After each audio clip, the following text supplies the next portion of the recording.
All right, our third and final method that we're going to use for solving systems of equations is what's known as elimination. The best time to use elimination is when we have both equations in the system in standard form, ax plus by equals c. And if we're going to use elimination, we follow these steps. We will multiply 1. And you notice it, but it says in parentheses here. Or both if necessary. Sometimes it's necessary to multiply both equations by different numbers. Or neither if you're really lucky. Sometimes you already have coefficients that match, so you won't need to multiply either one by a number. But we're going to multiply one of the equations by a number that makes either the x coefficients or the y coefficients opposites. And we have a lot of choices as far as what we do. I usually try and look for what I think is the easiest and smallest numbers that I can multiply an equation by in order to get the coefficients to be opposites. When we do multiply an equation by a number, make sure we multiply everything in the equation by that number, not just the coefficient that we want to change. That's a very common student mistake I've seen over the years. Then, after we've done that, we're going to add the two equations together in order to eliminate one of the variables. It will eliminate the variable that you set up to have opposite coefficients. When we do that, there will be an equation with one variable in it left, so we're going to solve that equation. Once we find the value of that variable, we're going to substitute that back into one of the original equations to find the value of the other variable. And then our same last two steps that we normally have, we're going to write our solution as an ordered pair, and we're going to check our answer. All right, let's do a couple of examples. First example, solve the system using elimination. Now, I look at this right now and I go, wow, how lucky am I? The y coefficients are already opposites. One is positive 1 and one is negative 1. So I can go ahead and skip over step 1. I don't need to multiply these equations by anything in order to use elimination. All I need to do now is add the two equations together. And I have them all lined up so that the x's and y's and numbers are all vertically lined up with each other, which makes this addition very simple. I'm going to take 2x plus 3x, that's 5x, y plus negative y, those cancel each other out, 10 plus 10 equals 20. Now we have the equation 5x equals 20. We divide both sides by 5. We get x equals 4. Now I want to take this and substitute it back into one of the original two equations. It doesn't matter which one. Sometimes it's easier to pick one than the other. Doesn't really matter. So I'm going to put 4 in for x into the first equation.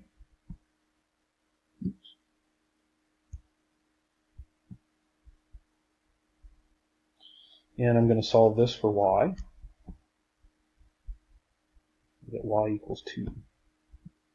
And so now, our solution is the ordered pair of 4, 2. I'm going to go ahead and check that. In both equations, 2 times 4 plus 2 should equal 10. And 3 times 4 minus 2 should equal 10. And it checks correctly in both equations, and so that is our solution. All right, next example. X plus 3y equals 5. 2x minus y equals negative 11. Now in this one, we don't have any coefficients that match. So we're going to have to pick a number to multiply one of the equations by in order to get the coefficients to be opposites of one another. And I have two really good choices here.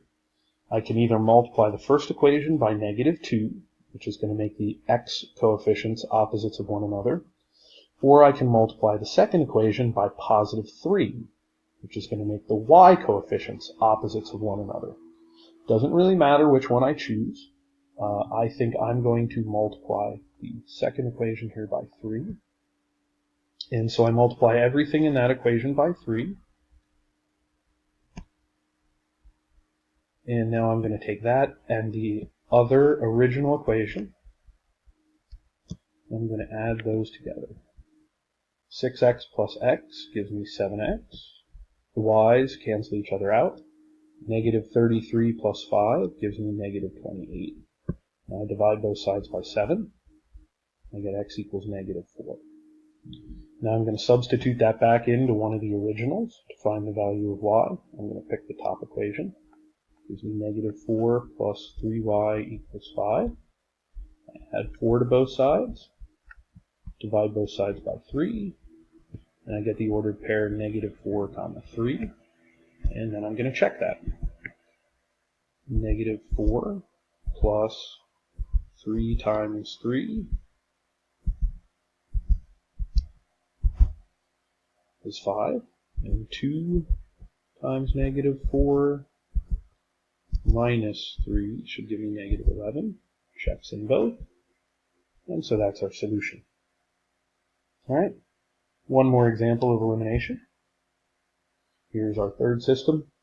Now in this one, it's not easy to multiply one equation by one number to get the coefficients to be opposites of one another. So here we're going to have to multiply both equations by different numbers in order to get the coefficients to be opposites. Again, I have a lot of choices. I can multiply the first one by negative 5 and the second one by 2. Multiply the first one by 5 and the second one by negative 2. Both of those would make the x coefficients opposites. Or I could multiply the first equation by 2 and the second equation by 3. That would get the y coefficients to be opposites. That's what I'm going to do. I'm going to multiply the first equation by 2, and I'm going to multiply the second equation by 3.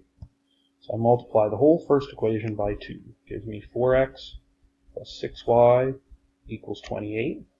Multiply the whole second equation by 3. It gives me 15x minus 6y equals 48.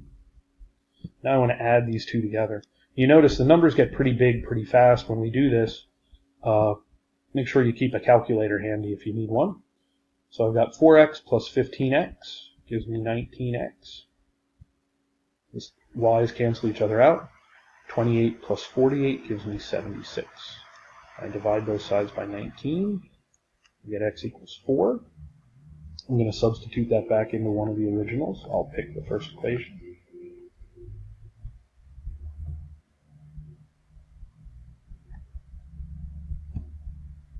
And then go ahead and solve that one. And get y equals 2. So 4 comma 2 is my ordered pair. And I'm going to check that. 2 times 4 plus 3 times 2 should give us 14, and it does. 5 times 4 minus 2 times 2 should give us 16, and it does. And so our answer checks out.